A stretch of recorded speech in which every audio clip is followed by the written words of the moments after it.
Welcome to the FMP Essentials Show. I am Dr. Yousef Elyaman, your host, and I am thrilled to have you here with us. Whether you're a seasoned functional medicine practitioner or just starting out on your journey, this show is going to be a go-to resource for mastering functional medicine and making a real impact in your practice and community. Thank you for joining us on the FMP Essentials Show. Disclaimer: the information presented in this podcast is for educational and entertainment purposes only. It does not constitute medical advice and should not be used to diagnose, treat, cure, or prevent any disease or health condition. Any statements or claims made about specific supplements, nutrients, or other products have not been evaluated by the Food and Drug Administration. Supplements are not intended to diagnose, treat, cure, or prevent any disease. The views and opinions expressed by guests on this podcast are their own and do not necessarily reflect the views of the host or producers. We are not responsible for and do not endorse any statements made by guests. Listening to this podcast does not create a doctor-patient relationship and does not give listeners the right to practice medicine or provide medical advice to others. Only licensed medical professionals can legally practice medicine or provide medical advice. Always consult with a qualified healthcare professional before starting any new diet, exercise program, or supplement regimen, especially if you have a pre-existing medical condition or are taking medications. By listening to this podcast, you agree that you understand and accept this disclaimer. Now get ready to dive in and enjoy the show.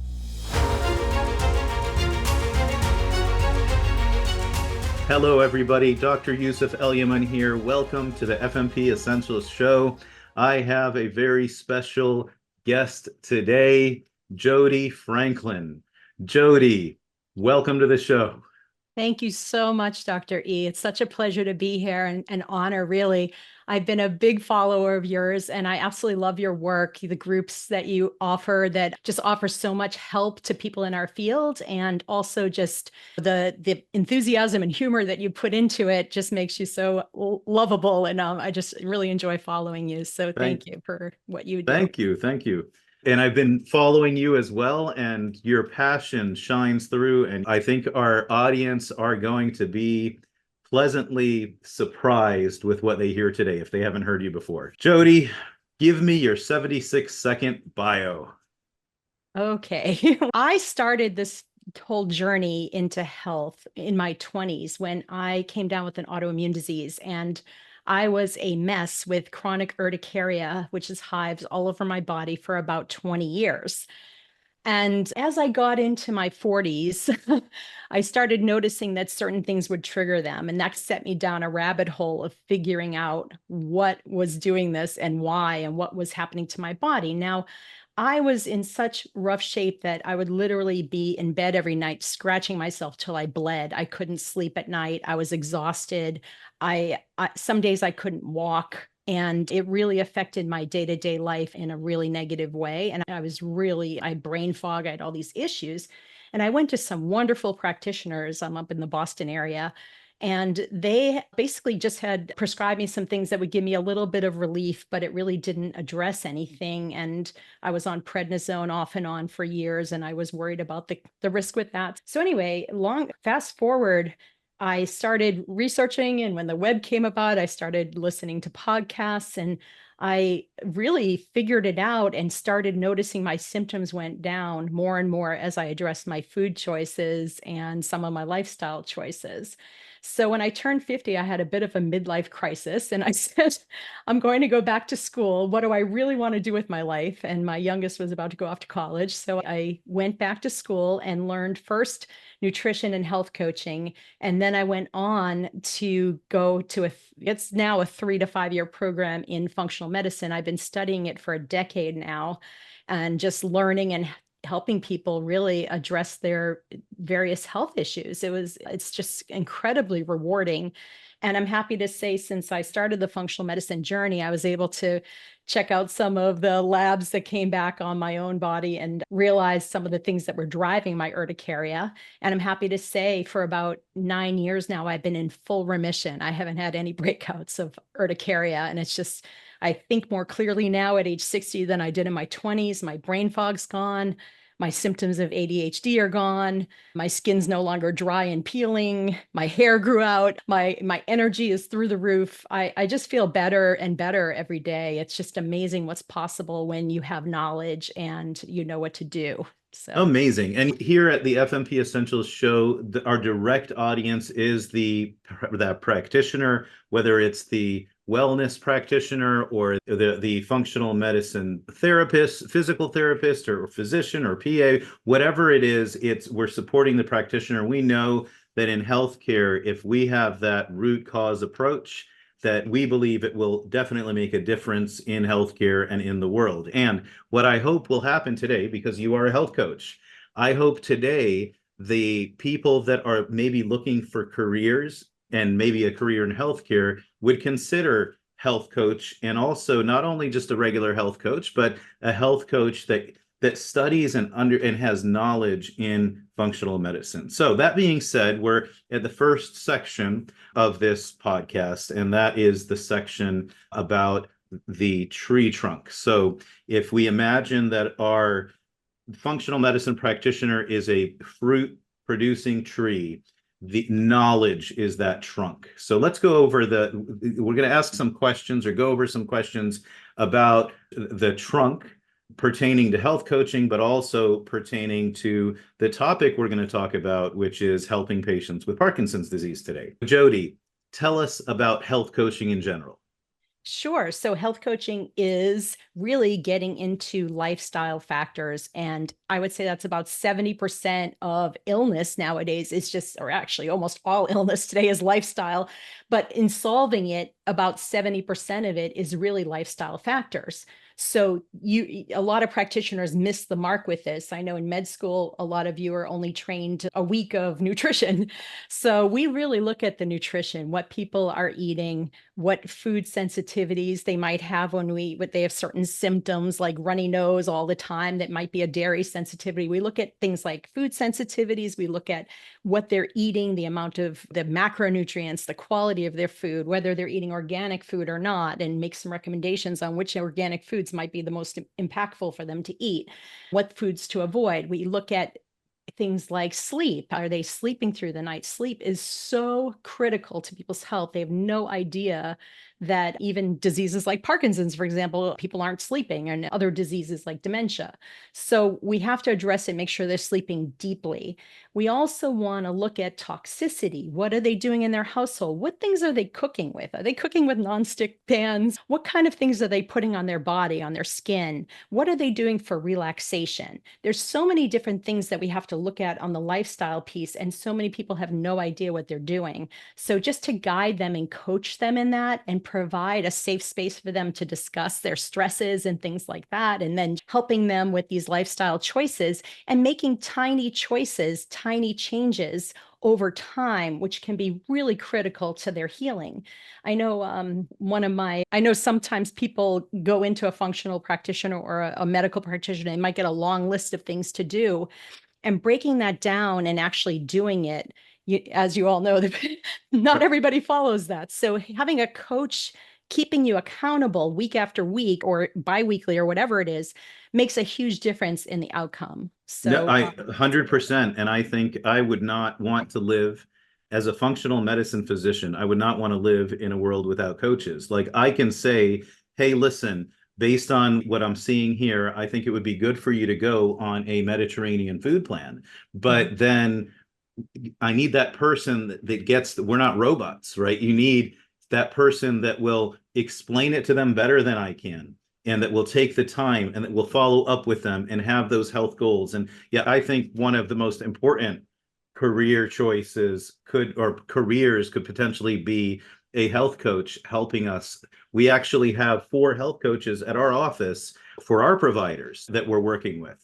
What do you think would make somebody think about a career in health coaching? Because somebody may be watching this and maybe they're a functional medicine enthusiast, maybe they are a functional medicine practitioner, and they all have family. They might not be coaches, or might not want to be a coach, but they might have family. They're looking for career opportunities. What would make somebody think about getting a career in health coaching? first of all, there's a huge need. I think everyone on the planet could benefit from having a health coach. And the more progressive practices like yours are realizing that and saying, gee, this could really affect patient outcomes if we have somebody keeping everybody accountable and making sure that they're following through with the treatment plan. And then addressing all the lifestyle factors.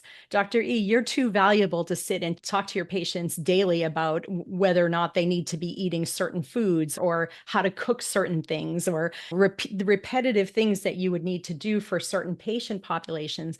It's just so much better to have somebody like a health coach that can meet with them one-on-one and work on all those lifestyle factors. How are they sleeping? Is their room dark at night? Do they have distractions? Are they watching TV right before bed? All these things that would take hours for you to go through with your patients. And frankly, we need to have you focusing on the really critical interventions that are going to take place. These are critical interventions, but we do need somebody to go through these lifestyle things that won't take your time, and it'll be more cost effective for you and just better, just a win situation when you have somebody like a health coach that's been through this training, that knows how to be sensitive, that knows how to keep people accountable for what they're doing, and just can help reduce their stress and get better patient outcomes. And my friend James Maskell has written books on this, on how practices that have health coaches have much better outcomes for their patients.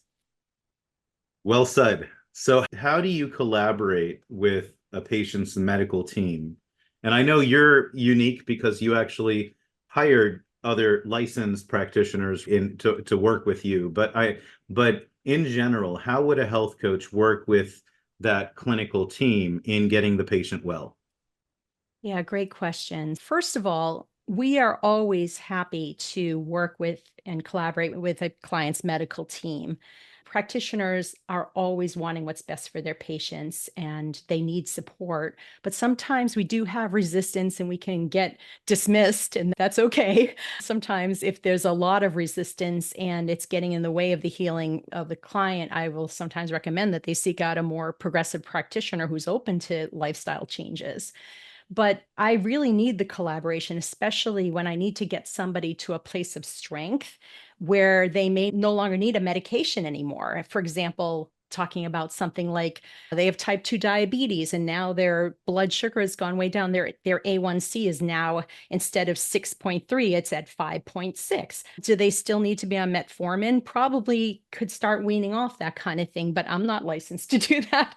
So that's something I would send them back to their practitioner to talk about. Okay, this is coming down. Let's look at alternatives of what you can do. Things like even PPIs, proton pump inhibitors, thyroid medication, statins, blood pressure medication, all these things. I had a client whose his cholesterol dropped down, his total cholesterol dropped down to 80 and working with me. And so, of course, that's a dangerous level to be at. So writing a little note to his doctor just to let him be aware of what was going on. And of course, he brought him in and took him off that medication because it can be very dangerous. So working in collaboration, I'm happy to get on the phone with medical professionals. Sometimes they're really curious about what I'm doing. Why did you request this lab to be run? If I'm curious about educating a client on what's going on in a certain lab level, and just telling them why and telling them what I see. And oftentimes they'll want to get into functional medicine or they'll want to take some courses on it after as well. But also the other thing is, if a client we uncover Hashimoto's thyroiditis all the time in our practice, just in going through labs and sending them back to get additional labs when we suspect it. And oftentimes they will need a medication, and we can educate them on the different medications and to talk to their practitioner about what would be best for them. So if they need a prescription or they want to get one, I might find a progressive practitioner in their state to work with, and they are always grateful for the referral. So those are some of the ways that we collaborate. In general, you would send them a letter, right? Or you would send them an email. Do you ever call and talk to the practitioner if they're open to it? A lot of times they are very interested in speaking with me. And I had an Alzheimer client who their practitioner was just amazed at his progress. We were reversing the Alzheimer's, really all the symptoms were going away anyway. And so he got his memory back and he wanted to know what happened. How did I do it? I have another client she was on Vicodin every day for her pain, really bad migraines and Hashimoto's and fibromyalgia. And we were able to help her to the point where, she spoke to her doctor about getting off the pain medications. That doctor wanted to know how I did it. He got on the phone with me, and he has referred since then dozens of his patients to me, which is amazing. I have a lot of doctors that do that because they want this kind of help in their practice. I've actually had doctors ask me if I would come on board and work in their practice. And my practice is just too busy at this point, but there's such a demand for it. So it's great. It's such a great collaboration. And we always we can't diagnose or prescribe or take anyone off the medication. We need you to help us with that. So Awesome. So the way I see it, there's the book knowledge and then there's the experience piece. You are like me, you are a nerd in a good way, right? And I know you love studying functional medicine pathways, and basically calling it functional medicine is just seeing how the body is functioning. But you study what is causing disease in the first place. And I think that's where we stand apart in functional medicine. Before I did functional medicine, I would skip pathophysiology, which is what is causing the disease, and just go to how do I diagnose it and how do I treat it. And now I love just hanging out in the pathophysiology to understand how the body works. The first 2 years we do in med school. So you, for 10 years, you've been studying, yes, you're learning coaching techniques and behavioral modification, and you're getting that experience with people and seeing what works and what doesn't work in certain patients. But these 10 years of studying this interest in Parkinson's disease is one of those things you're interested in. What are some imbalances that you have found that are sometimes out of balance in these patients with Parkinson's? So many with Parkinson's, it's a recipe. As with functional medicine, you find we call it the 3-tack model, where you sit on a stool and you have all these tacks. And if you only take one out, you're still in trouble. Same thing. We usually find about 20 different tacks. So one of the things we really like to address is, first of all, constipation, which is so common with Parkinson's disease. And so we look at hydration, we look at their magnesium status, maybe even educate them on the benefits of certain probiotic strains to help them, maybe a temporary thing like a tea that has senna in it, or something like a smooth move tea, just temporarily while we get things going. And as laxatives can really make you dependent on them, and the bowel reflex really weakens. So we'd rather do this naturally than just put them on a drug for that. So let me comment on that constipation. It's pretty interesting. When I was in residency, I remember being told that, yeah, some people are just going to have a bowel movement every 4 days. And that was supposed to be normal, right? But in my clinical experience, what I've seen is that people that aren't having those daily bowel movements can have all kinds of problems. One of the things that happens is that if your bowels are not moving correctly, then those toxins that go from your liver into your bile into the GI tract that are supposed to be pooped out, if they're sitting there too long, there's more of a chance of it getting reabsorbed. So they get reabsorbed and reabsorbed and reabsorbed. And you mentioned different things they can do to get their bowels moving. A lot of times people just don't know that isn't a normal bowel movement. And I think it's interesting. You had a chance to mention any imbalance. And the first thing you said is, I've noticed these people have constipation and we got to get those bowels moving. So second, give me another imbalance that a lot of Parkinson's patients have. Sure. And that is really specific. We find in other diseases too, but very specific to Parkinson's. So Right. Of course we want to address that. The other thing is sleep disturbances. Really, up to 98% of Parkinson's disease patients have insomnia or circadian disorders, or maybe restless leg syndrome, but they're not getting enough REM sleep. They're not getting enough deep sleep. So we want to address that with things like sleep hygiene, and then maybe even educating them on some temporary use of some supplements that might help, just educating them on what's out there and what might be of help to them for that. So it could be adrenals. And I'll tell you, so it's from a functional medicine point of view, we take a look at the 7 things that are thrown off that could lead to disease from a pathophys point of view. And what's interesting about sleep is a lot of the a lot of the imbalances that we study, not lack of sleep is making it worse. And like we look at detoxification and biotransformation, and it sounds hippie to some, but anybody that went through med school or even pharmacy school went through these pharmacokinetics. And there's something called phase 1 metabolism and phase 2 metabolism of the liver. And then there's like phase 3 where you get rid of the toxin. And sleep is when that is happening. That's when the liver is processing and getting rid of toxins better. That's when the body is healing, because the body's always being broken down and rebuilt. So that's when the body is healing. That's when the body is making its hormones and its neurotransmitters. So now, if you're not sleeping properly, and I think that if we could get everybody pooping and sleeping properly, we would make the world a much healthier place. But yeah, if you're not sleeping properly, all these processes that we study cannot work as well. So I like that you brought up sleep. Give me another thing that you found off with people with Parkinson's. Going to say, but wait, there's more. Oh, all right. Yeah. So nutrients, we find that there are so many deficiencies with Parkinson's disease patients, and insulin resistance is rampant. People who are diabetic are actually 4 times more likely to get Parkinson's disease. And they have twice the rate of brain loss with a hemoglobin A1C of just 5.7, which isn't even clinically diabetes yet, or maybe right over the top there. Getting them on a lower carb diet, educating them that bread is not necessarily a good food for them, and just explaining to them all that. And sometimes no, wait a minute. What if it's 9 grain?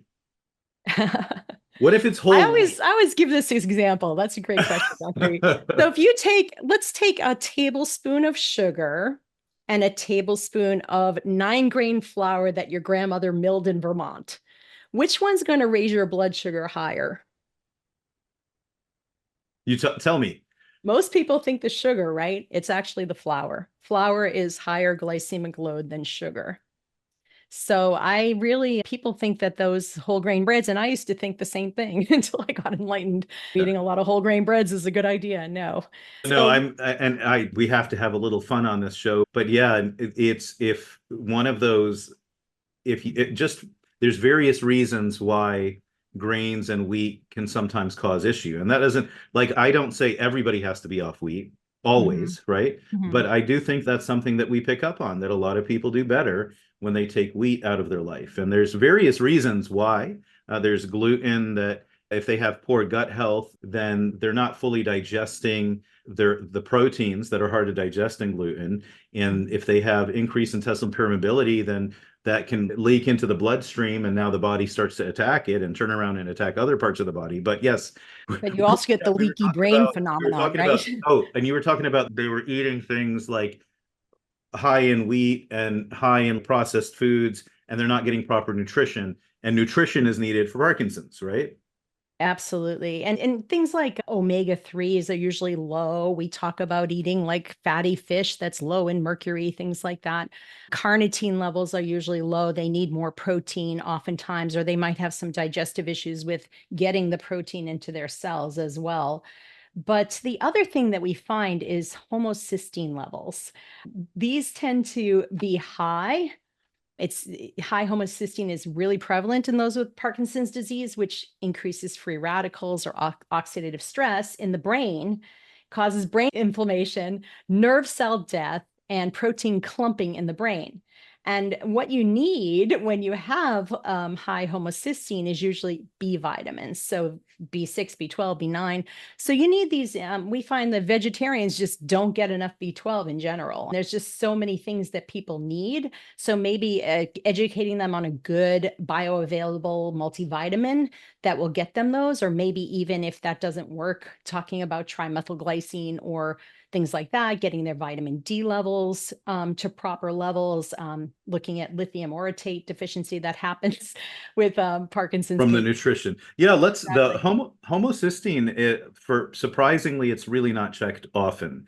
I know in a functional medicine point of view, from a functional medicine point of view, we do check it often. It's part of our advanced lipid panels. And we do know that it is associated with a higher rate of atherosclerosis as well, or clogging of the blood vessels, and a higher risk of Alzheimer's, and many of the things that you mentioned. And it has to do with this whole concept of methylation, which is how our body, methylation is one of the ways that our body gets rid of toxins. Methylation's one of the ways that our body makes hormones and neurotransmitters. And when that homocysteine is high, methylation is jacked up. And you mentioned sometimes it's the vitamins, but sometimes it's also going to be the way they process the vitamins, because they might have the MTHFR gene mutation and they can't turn folate into methylfolate. And then now they're eating all these processed foods, they're getting folic acid and they can't convert it. And sometimes going to more healthy foods, and then sometimes, of course, working with a prescriber that's going to prescribe. There's actually a prescription, a methylfolate prescription, but it's a dietary supplement people can get. But no, I'm glad you mentioned homocysteine. It's such an important factor. And currently, it's not something. The main reason in conventional medicine that it's looked at now is people that have a clotting disorder. And it can be so much more than that if you understand the pathways. So homocysteine is a toxin, but it tells us that it's made by the body, but it tells us about a potential nutritional deficiency. You mentioned vitamin D. Vitamin D we normally would get from sunlight, right? But now we're covered up and we go in our cars and go to work, and we're not getting that sunlight, or we're wearing sunscreen, so our body can't make that vitamin D. So we're having to a lot of times supplement it. Are there any other nutrients that come to mind when it comes to Parkinson's? For sure. I really recommend like a coenzyme Q10, especially if they're on a statin. That's something that gets depleted. Certainly B6, but that we talked about a B complex.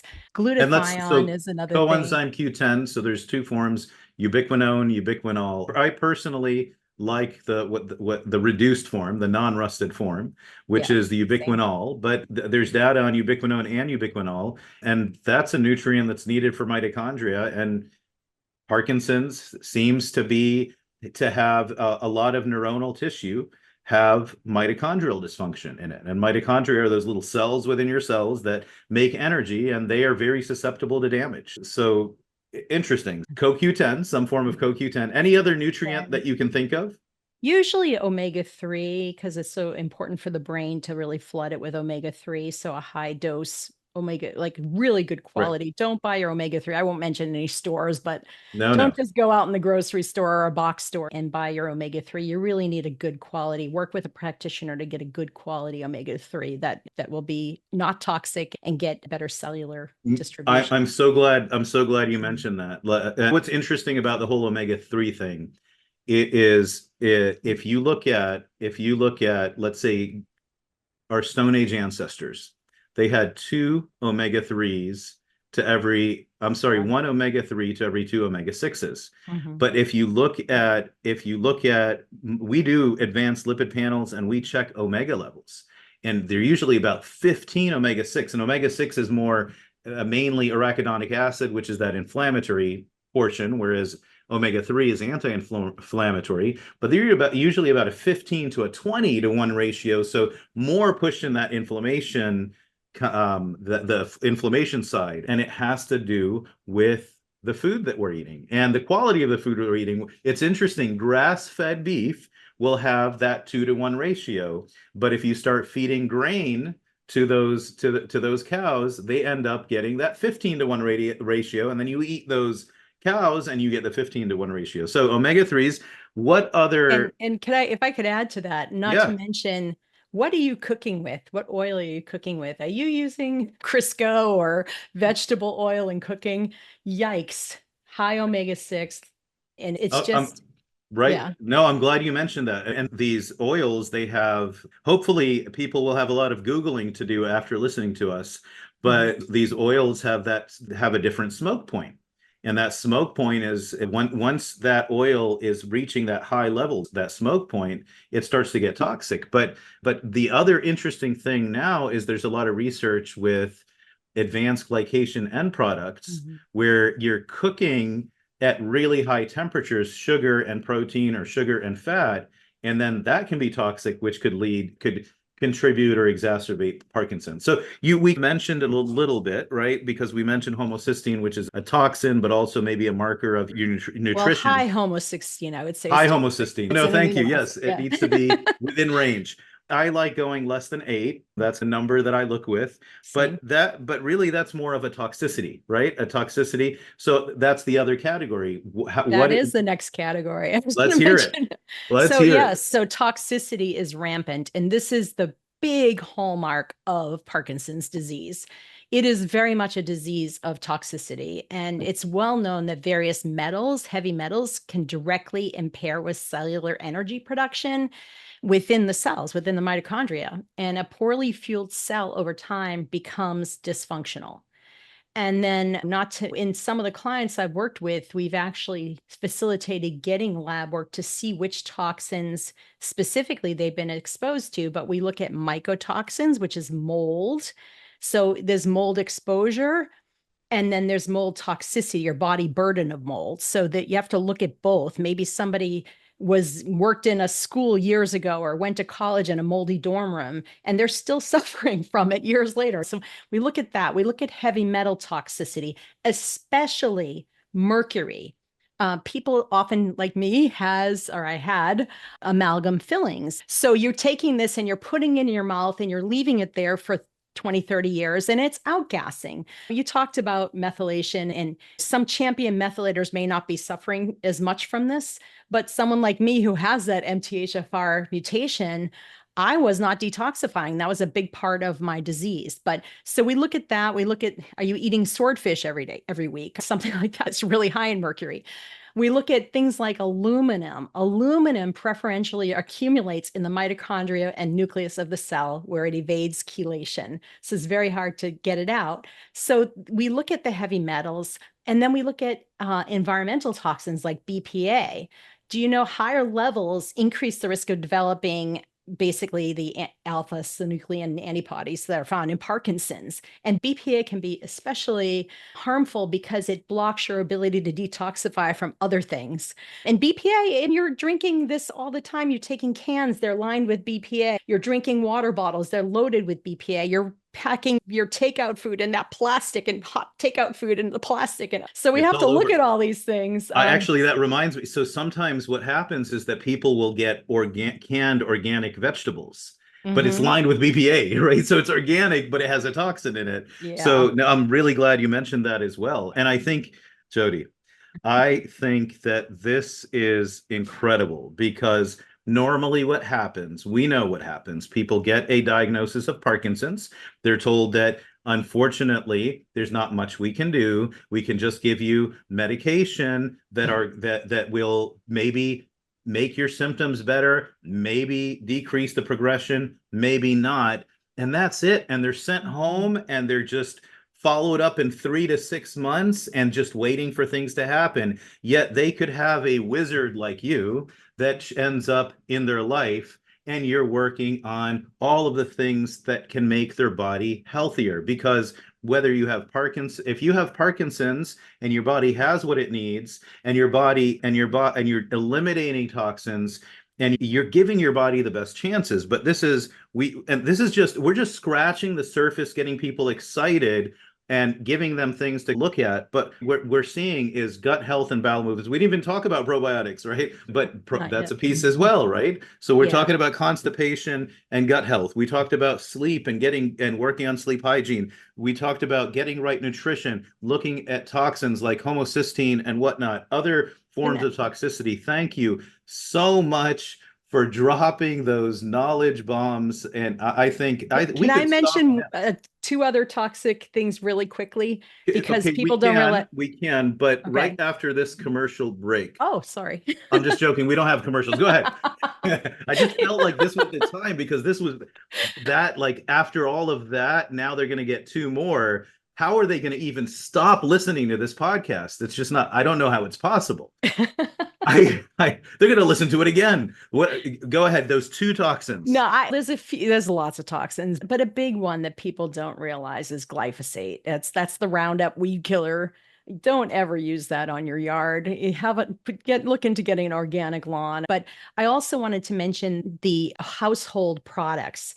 People think that there's more pollution outside your home. Most of your pollution is in your home, and the air quality in your home, in the personal care products that you're using, what you're slathering on your skin. I literally went around my house when I learned this and threw away all the toxic products and replace them with organic products that you can literally eat these products without any problem.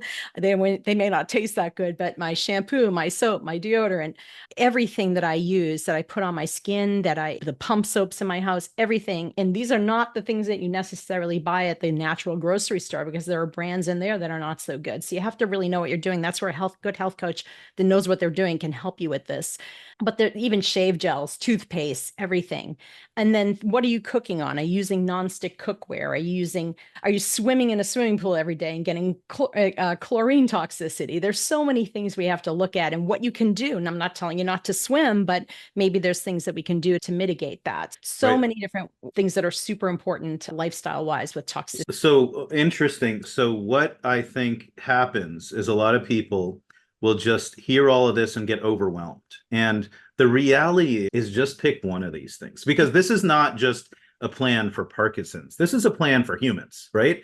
But Parkinson's, because they are at that point where the scales are tipped and now they have this disease. We want to work a little bit harder and faster and try to make the body as healthy as possible, right? But what I would tell the audience out there is one step at a time, right? And you know what? If you just decrease toxicity by 10%, you're doing something that's better than having the full amount. And the big thing that I see, that where we get a lot of pushback on even talking about toxicity is they say, oh no, we studied this and there's a toxic threshold. And when you pass that toxic threshold, then that's when you have a problem. No, first of all, everybody genetically can deal with a certain amount of toxins, right?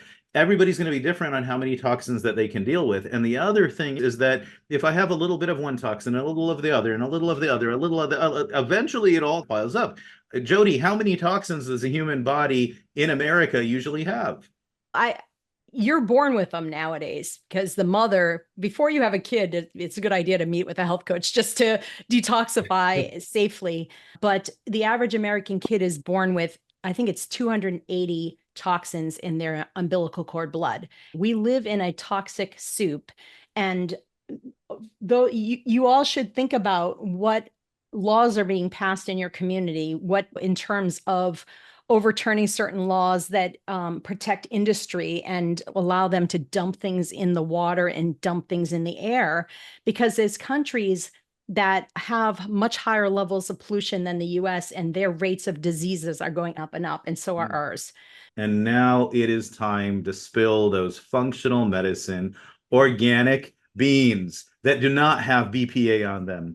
We're going to take a look at the things that you can't get from just Googling or from going on artificial intelligence. To unlock additional premium content, including the deeper dive in this clinical topic, leadership and speaking tips, charting and efficiency pearls, and business mastery as a functional medicine practitioner champion, be sure to check out our mastermind and other membership programs at www.fmpessentials.com. Hey everyone, we hope you're enjoying the FMP Essentials show so far. Pretty amazing, isn't it? Remember, if you're part of our mastermind, don't miss out on our exclusive bonus clinical content. That's where we take a deeper dive, look at personal experiences and real-world insights that you can't just get from a book or from looking on AI. It's where we really get into the nuances that make a difference in your practice, the experience of the guest of our show. Thank you for watching, and we hope you enjoy the rest of the show. So imagining that the functional medicine practitioner is a tree, and that tree has fruits, right? And those fruits have seeds, and we want to plant those seeds. And planting the seeds in this aspect, we're talking about mentorship, we're talking about community involvement, we're talking about ensuring that our impact goes beyond our individual practice. So before wrapping up, what are you excited about right now? So I started a couple Facebook groups a while back to help practitioners. And I know you've done the same, you have wonderful Facebook groups to just help them get information if they're thinking of transitioning into functional medicine or coaching, and really to support them in that line of work. And I've had some really amazing guests. I want to have you someday on my group to come in and say hello. But we just do free education and things like that. And one of the things we did in the spirit of giving kind of the community is we did a 3-day summit on vitiligo as well. This is apart from my groups, but my groups are sizable, and we get some big high profile guests in there, which is wonderful. But we did a 3-day summit on vitiligo for the general public, and just to help people with some basics of lifestyle changes that they can make in tackling this disease. And it went over so well. There's so many people so grateful for all the information that we gave in that summit. So that was wonderful. So at FMP Essentials, we believe in making the world a better place. So let's explore, how can we work with our communities to create lasting change? How can we make the world a better place? You already talked about how you have a practitioner group where you can kind of give support and people can support each other. But what are some impactful ways that professionals can contribute to improve their communities, making a lasting difference? Well, obviously, you could go to your community centers and do talks and explain about the lifestyle changes that people can do that can make a huge difference. You can do volunteer work in that department. I always say shout from the rooftops about functional medicine. So shout from the rooftops about it. Get out there on social media, explain your success stories, showcase your success stories. So functional medicine practitioners, you are the ones that are either lifestyle practitioners like coaches, you're in the healthcare profession, you are physicians, you're nurse practitioners, you're nutritionists, but you are already on board with functional medicine. We also have the practitioners that have found this page and they're watching this episode, probably because somebody you care about has shared it with you. If you start getting intrigued, then we're talking to you. And then you have the functional medicine champions, the ones that, even though we say this is functional medicine practitioner, they can't help but sit and watch us. All of you, you heard her. We need to make a difference, and part of making a difference is education. Like, subscribe to this channel, and share it with your friends. Let's get this information out there. Okay, Jodi, on a larger scale, are there any organizations or causes that you feel strongly about supporting? Well, I love giving to my own personal charities, of course, and where I work so much, my time is limited, so I try to just give financially to these organizations. But I hope to do more volunteer work and things like that as I cut my schedule back as I get older and go into partial retirement. So I'll do more of that then, and more speaking engagements and things like that.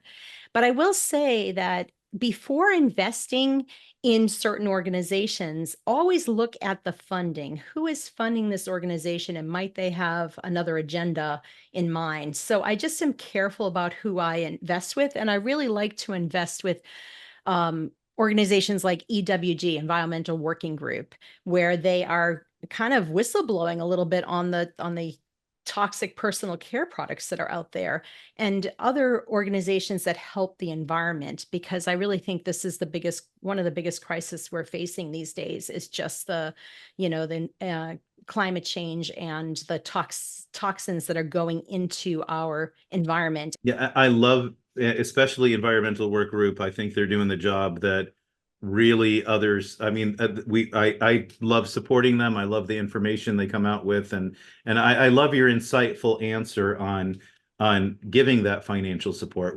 What's the most rewarding part of giving back, in your opinion? It feels good, right? It's good. It's good for the soul. And Yeah. so I hope to even do more going forward. For me, giving back, like especially financially giving back, is a way of not corrupting the heart, right? Because yes, you need money to live, but you don't want to live for the money, right? You still need to be able to make, but yeah, give back, contribute. And for me, it's about really just being part of a bigger world and trying to give back. So thank you. One of the most important resources that we have is our time, and you have been extremely generous with your time today. So I thank you so much for all of the wisdom and knowledge that you shared and your experience.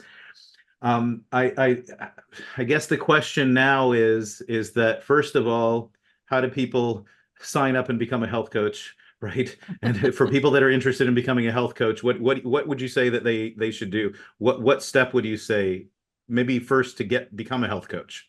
So I would look on my links on my website, because there's a bunch of schools. If any of you want to reach out to me too on which school would be the best fit for you, because it really depends what you're looking for. But I vetted some schools that I think are really good on my website. And so go to jodifranklin.com and you could click on professional resources or jodifranklin.com/links. And those are only for professionals out there. Social media. Do you have social media handles?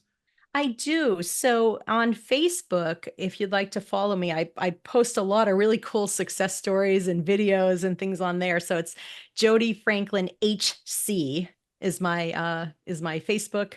And on TikTok, Jodi Franklin AFMC. Jodi Franklin, Jodi Franklin AFMC. Jodi, thank you very much. Thank you so much. You are just so wonderful. I really appreciate it. You're a great interviewer, and I really loved coming on today. And I know you're going to make such a big difference for so many people just having this podcast and having such great guests. I saw your lineup.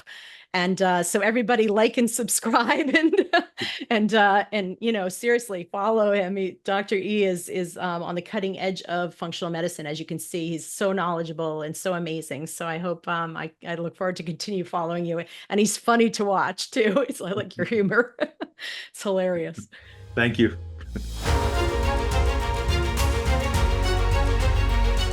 Hey everyone, I'm Dr. Yousef Elyaman. We hope you enjoyed the show. For more exclusive content from this interview, check out our FMP Essentials Mastermind. Make sure you check out our website at www.fmpessentials.com for our blog and other content. If you enjoyed this show, please subscribe. Give us a like. It helps way more than you could imagine. Thank you for watching. Follow us across all social media platforms at FMP Essentials HQ. Please don't forget to share this with your practitioner friends, and we'll see you in the next episode.